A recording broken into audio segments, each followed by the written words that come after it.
(70년대) 불어닥친 개발의 바람 속에 하루가 다르게 고층 빌딩이 올라가고 왕복 12차선의 도로가 뚫리던 서울. 하지만 다른 쪽에는 매일 300여 대의 분뇨차들이 서울시 곳곳에서 수거된 오물을 쏟아내고 가난한 아이들은 쓰레기장을 뒹구는 것이 일상인 마을이 있었다. 그렇게 냄새나고 어두운 곳에 마치 향나무처럼 자신의 몸을 불태움으로써 세상을 밝히고 아름다운 향기를 내뿜다 쓰러져간 사람이 있었다.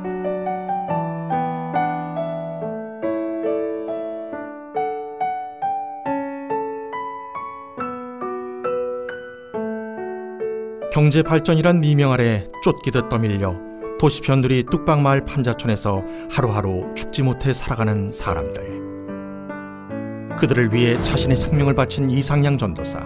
그가 뚝방마을을 알게 된 것은 1972년 6월 주선의 교수를 통해서였다. 집 앞으로 아주 가난한 아이들이 많이 이렇게 무리를 지어서 다니고 오고 가고 그래요. 그래서 얘들이 어디서부터 오는가 싶어서요. 그 아이들을 따라가 봤어요. 따라가 봤더니 그게 놀랐어요. 뚝 밑에 그냥 조그만 판자촌들이 그냥 쫙 있어요. 막 수천 세대가 되는 것 같아요. 그리고 그 가는 도중인데 벌써 그 냄새가 많이 나거든요. 동리에 파리는 많고 이렇게 많은 사람들이 여기서 이렇게 소외돼서 산다는 생각을 하니까 참 마음이 아팠어요. 하나님 어떻게 해서 나를 여기에 보내주셨습니까? 왜 보여주셨습니까? 왜 보여주셨냐는 한마디 절규 같은 기도를 드린 주선의 교수는 다음날 수업 시간을 통해 뚝방마을의 광경을 학생들에게 들려주었다. 이상양 전도사가 따라 나오면서 한번 좀 같이 좀 가볼 수 없겠냐고 그래요. 그래서 뚝방마을에 왔죠. 주선의 교수의 말에 선뜻 뚝방마을로 걸어 들어간 청년 이상양. 그는 누구일까?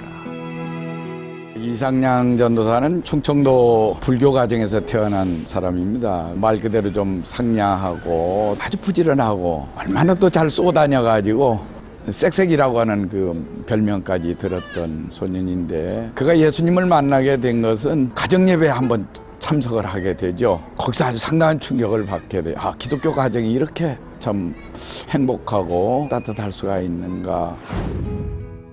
그렇게 예수님을 영접하게 된 상양은 일찍이 어머니와 아버지를 여의고 자기 자신도 파결핵을 앓게 된다. 사실은 시립병원에서 임종예배까지 드리게 됐어요. 그때 이제 주가 맡긴 모든 역사 내가 모두 마치고 찬송 부르는데, 주가 맡긴 모든 역사 내가 일을 해본 일이 없는데 라고는 깨달음을 갖게 되죠. 그러면서 하나님 나 좀 한번 살려주십시오 라고 기도를 하게 됩니다. 그때 하나님 기적같이 살려주셨던 것이죠.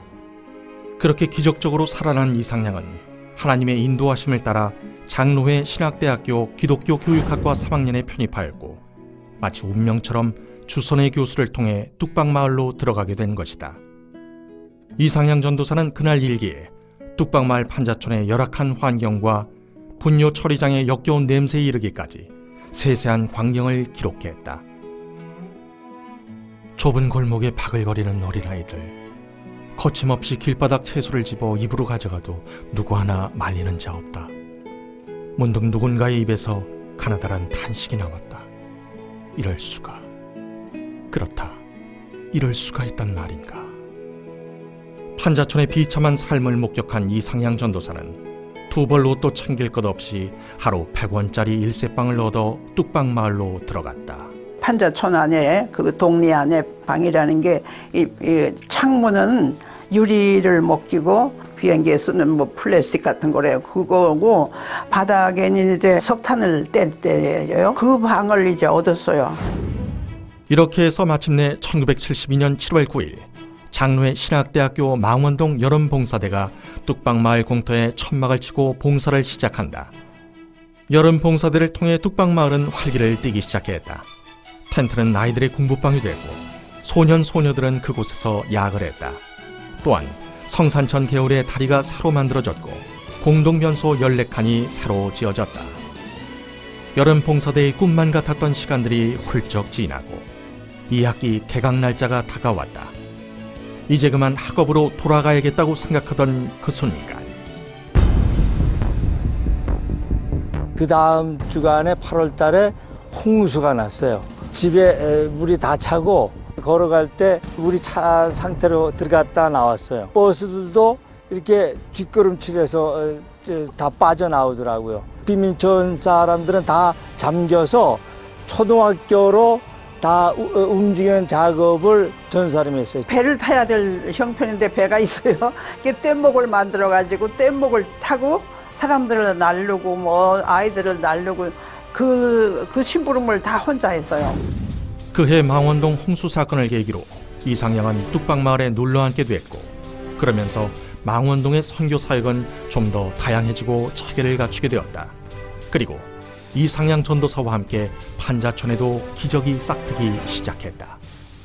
한 번은 또 아이디어를 내가지고요 공장을 만들었어요. 나무 떼개를 갖다가 비닐로 씌우고 엄마들이 그걸 공장이라고 나와서 그 비닐로 안에 들어가가지고 실 고르는 걸 하더라고요. 이상양 전도사는 의대생들에게 연락을 해 의료 혜택을 전혀 받을 수 없었던 주민들을 위한 진료소를 세웠고 의료보험 제도를 고안했다. 야간 학교를 만든다고 해서 또 어떻게 방을 하나 얻어가지고 학교에서 못 쓰게 된 그 의자들 몇 개 갖다 놓고 아이들을 모집하니까 한 11명 왔어요. 인간적으로 굉장히 따뜻한 그런 마음을 서로 교류하는 이제 그런 분위기예요.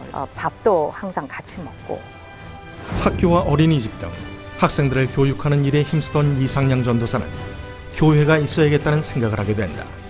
사랑의 자와 이웃 린자를 쓴 에린 어린이집은 예배를 드리게 되면서 에린 교회가 되었고 1년 후 망원 제1교회로 개명했다. 그렇게 시작된 망원 제1교회는 지금도 여전히 그 자리에서 하나님 나라의 이야기를 계속 써내려가고 있다. 교회가 세워지고 사역의 규모도 점점 커갈 적 망원동 뚝방마을에 철거바람이 불어닥쳤다. 그때 이상양 전도사는 주민 대표들과 함께 주택추진위원회를 결성하고 내 집 갖기 운동 전진대회를 열었다. 한 집에 한 통장, 내 집은 내 손으로라는 현수막 아래 구청장을 비롯한 마을의 유지들까지 모두 이 대회에 참여했다. 뚝방촌의 736세대 주민들은 교회에서 만들어준 주택자립 예금 통장을 받고 술과 담배를 줄여가며 예금을 맡겼다. 그렇게 1년도 채 되지 않아 연립주택을 지었고 530여 세대가 입주하게 된다. 이상양 전도사가 보여준 선구자적 섬김은 다른 많은 이들의 도움과 헌신으로 이어졌고 마을 조직은 점점 체계를 잡아갔다. 그러면서 나중에 새마을운동 이렇게 상 받고 이러는데 이 전도사가 받아야 될 거예요 그거. 근데 자기가 안 받고 통장 보고 받으라고. 그런 거 많아요. 그분은 학교 올라 그러면 포스탈 돈도 없어요 사실.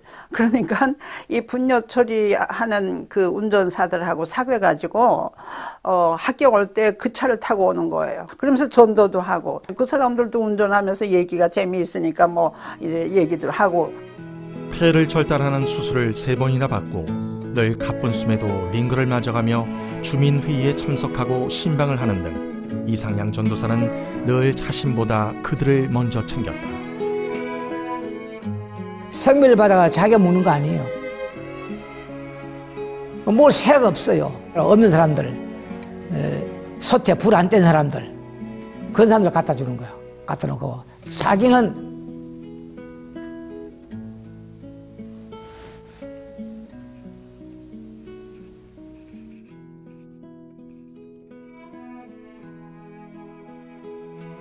죄송합니다.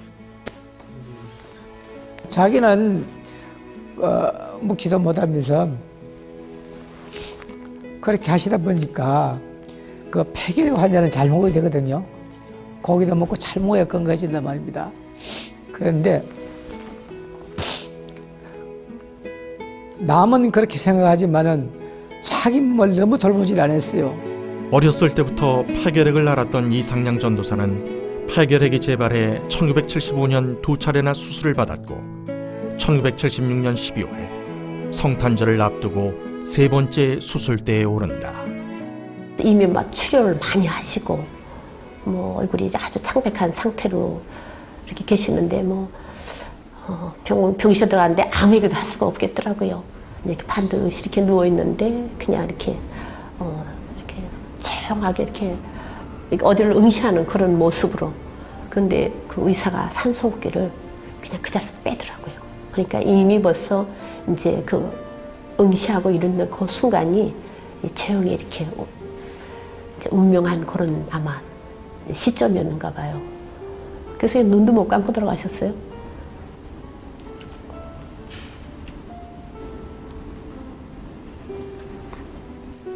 특별히 이제 가족도 이제 많이 사랑하고 사랑이 많은 사람인데 또 물론 아기도 많이 보고 싶었겠지만 또 조용히 혼자 가니까 참 눈을 못 감고 가지 않았나. 그래서 나중에 눈을 이렇게 쓸어드리니까 쭉 내리감으시더라고요. 1977년 3월 23일 이상양 전도사는 결국 하나님의 부름을 받고 우리의 곁을 떠났다. 35세. 떠나기에는 아직 너무나도 젊은 나이였다. 진짜 드문 사람이죠. 자기 자신을 돌보지 않고 그냥 오로지 주민들을 위해서 일하기 때문에 사람들과 사람들이 서로 소통하게 할 수 있는 정말 탁월하게 열려있는 그런 사람으로 저한테는 남아있어요. 망원동의 작은 판자촌에서 일어난 이 위대한 하나님 나라 운동은 왜 보여주셨습니까? 라는 짧은 탄식의 기도에서부터 시작됐다. 왜 보여주셨습니까? 주선의 교수의 애타던 부르짖음에 대한 대답을 우리는 이상양 전도사의 일기에서 찾을 수 있다. 볼 수 있는 것은 축복이다. 보여주심은 행하라는 말이다. 무엇이든 행하라는 말이다. 전하라는 말이다. 이상양 전도사가 꿈꾸었던 것은 구약의 선지자들이 꿈꾸었던 하나님의 나라와 다르지 않았다. 감춰져 있던 하나님의 나라가 하나님께서 보여주신 일에 삶으로 응답한 한 사람을 통해 드러나게 된 것이다. 이상양 전도사의 삶은 부유함과 안일함에 빠져있는 오늘 우리에게 도전하고 있다. 우리가 있어야 할 자리는 주님의 십자가가 서 있는 그늘진 이웃의 곁이라고. 주님의 시선으로 그들의 아픔을 보고 주님의 마음으로 무엇이든 행하라고 말이다. 그때 우리는 주님께서 말씀하셨던 하나님의 나라를 보게 될 것이다. 너에게 저 자신만한 믿음이 있으면 이 산을 들어서 저리로 옮겨놓는다고 마태복음 17장 20절에 그러나 우리는 아버지 앞에 저 자신만한 믿음, 곧 진정한 믿음으로 기도할 적에 아버지 내 기도를 들어주셔서 내 이웃의 병을 낫게 주시옵소서.